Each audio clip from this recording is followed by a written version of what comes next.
Good morning. I hope you all had a great weekend. The weather was absolutely fantastic over the weekend, and it looks like we're going to have some great weather through the week as well. A little bit cold in the mornings. I was out taking some photos this morning of the lawn ready for today's video, so hopefully those photos do justice. And today's video is called Why Pre-Emergent Didn't Work for Me and It May Not Work for You. Now, this is a pre-emergent herbicide, and the herbicide that I did use this year was Turf Culture Spartan. And what a pre-emergent does is it creates a residual barrier in the soil that helps prevent winter grass and a few other weeds from germinating and growing over the winter period. So today we're going to go through a bit of the details and also on, again, backing up from last week's video of why we can't use a hose-on sprayer to apply a herbicide. But we're going to go into a few details on why the label is important and reading that label and following it to specs to ensure that the product that we put out is effective. And I'm going to start with showing you a photo of what my lawn looked like last year. Last year I didn't apply a pre-emergent, and I'll explain a bit more. Here is my lawn from last year. I only made this one small because it's quite bad to look at. It's quite weed infested. It's not something we really want to see. 4 years ago, I first noticed a bit of spring dead spot on my lawn. And for those that don't know, and the advice I got at the start was the best way to treat it was either by cutting out a section and replanting, or starving the lawn of no nutrients or water and letting the fungal disease die out. I didn't want to do that at the time because obviously I do love my lawn and it was looking nice, apart from those big patches which would last a good 6 to 7 months at a time before I finally got on top of it, and then it'll be back to start square one again. I tried numerous fungal treatments, and I just couldn't find a winner. So Christmas 2 years ago, our bore pump died, so the lawn was getting no irrigation, and the cable jammed in the borehole itself. So it took them 5 weeks to actually free it and put a new pump in and get us all going again.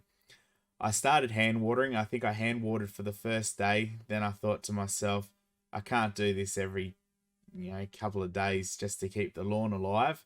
So I decided to stop watering altogether, and I thought it was a good time to try and cure this disease. So basically from Christmas until spring again, I fed the lawn no nutrients and gave it no water. And it's looking pretty green there because we had the winter rain, but as you can see, it was quite weed infested, and that was not. I had no pre-emergent at that time either, so that's why we have got a lot of weeds. So now I'm going to bring up a photo of what my lawn looks like today, and we'll see the difference. Here we are from a photo for today. This is a photo of my lawn as what it's looking like at the moment, and it's looking pretty good. Definitely looking better than what it was last year. You can still see a few weeds around the edges at the top here and on the sides, and we will get into a bit more details about that in a minute. But overall, it's actually looking pretty good. But I will show you photos now of a couple of different spots. Here we have an interesting spot. As you can see on the left hand side, it's quite weed infested, but on the right, it's fairly weed free. You got a few odd weeds there. There's a reason behind this one though. I wanted to do a bit of a test between pre-emergent versus non-pre-emergent, and as you can tell, the non-pre-emergent side is quite weed infested. So this is a great little photo just showing you that the effects of pre-emergent and how it has worked in this area. The next two photos that you're going to see are in a different scenario compared to the first photo that we see. Here you can see that it is weed infested as well, and there's a little bit of winter grass there popping up. And there's even more winter grass in this next photo, which I'll bring up now. And as you can see, this one's quite winter grass infested in this area. Yet, just above the winter grass and the other part of the grass, there is no weeds there.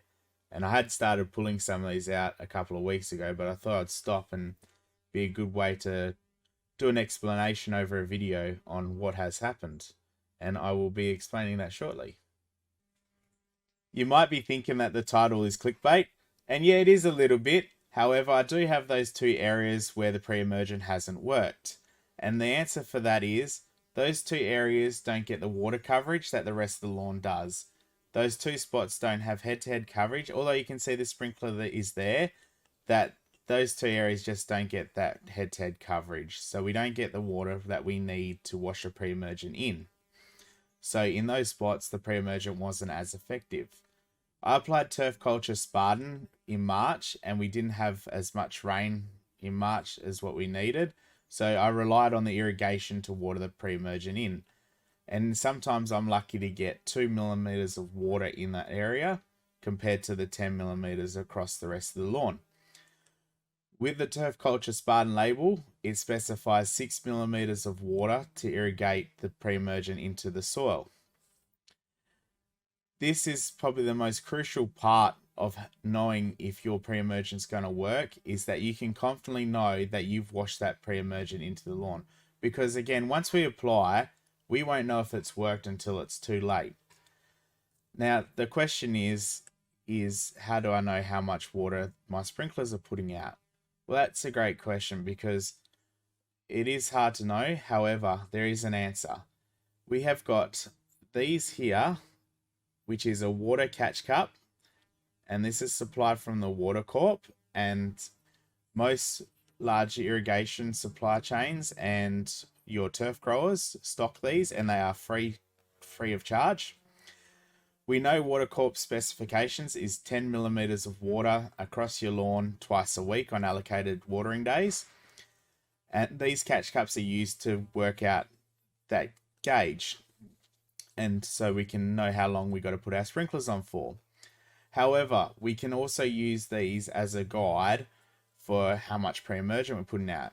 You can do it in two different ways. You can put the catch cup out while you water it in, or because you know how long your irrigation is running for, to get that 10 millimeters of water, you can go through and go, okay, say if it takes 30 minutes to get 10 millimeters, well, it will only take 16, 18 minutes to get the 6 millimeters. So running at that time, you know you're going to get enough water to water the pre-emergent into the soil. However, if you don't know this, then you can get that inconsistency where it doesn't get washed in. And that's where it's really crucial to read that label, know how much water you're putting out before you apply the pre-emergent. So I hope this helps. And if you've got any questions on pre-emergence, please add it to the comments below. And if you're liking the content that I am bringing, please subscribe to our channel and hit that notification bell. And I look forward to seeing you on the next video.